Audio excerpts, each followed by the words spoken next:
Want to speak real Portuguese from your first lesson? Sign up for your free lifetime account at PortuguesePod101.com. So, you decided to learn a new language. At first, the idea seemed exciting. You bought a phrasebook, dictionary, and a subscription to an online class, ready to dive headfirst into the language. For the first day or two, all was well. You gained ground quickly, learning a few basic phrases and words. A week before, learning that language was just a dream, but now you're actually doing it. Then, the third and fourth day roll around. The excitement is wearing off. You encouraged yourself to continue, and another week or two goes by, but with a lot less progress. Suddenly, learning a new language doesn't fill you with excitement anymore. Now it feels more like dread. Sometimes it feels like you're drowning in grammatical cases, verb conjugations, and wonky pronunciation. It all seems too much to handle, so you start to think about giving up. But we encourage you not to give up. Learning a foreign language is difficult. We won't pretend like it isn't. But that doesn't mean you can't do it. Sometimes you just need to take a step back, reevaluate your approach, and come back to the language with a different perspective. In this video, we'll look at 4 tips for when learning a new language feels overwhelming. Number 1. Set aside a designated study time. Consistency is key when learning a foreign language. Studying 15 minutes 7 days a week will benefit you more than cramming in 2 hours 1 day a week. Set aside an amount of time that works best for you. If you can afford to spend an hour every day learning, that's awesome. Go for it. But don't feel bad if you can't spend that much time. Even 10 or 15 minutes a day goes a long way. Breaking up your learning into manageable time segments will relieve a lot of the stress that can come with studying a new language.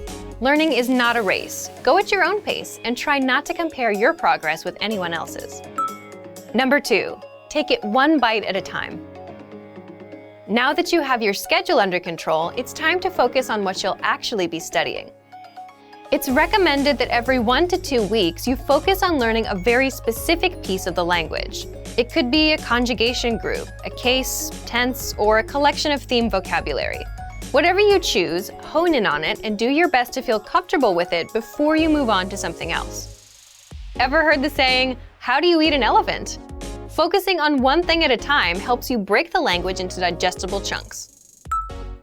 Number 3. Expose yourself to the language in different ways.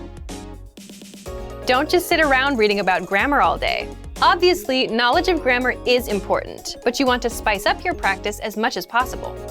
In addition to grammatical study, try to mix in a combination of reading, writing, speaking, and listening.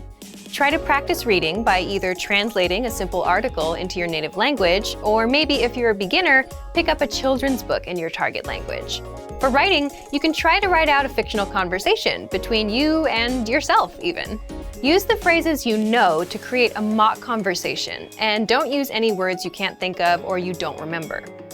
To practice speaking, you can find native speakers locally at a language club or at a meetup. You can also find them online in a language exchange. For listening, a great podcast should do the trick. Spread out each type of practice, listening, reading, speaking, and writing, across your regular language study schedule.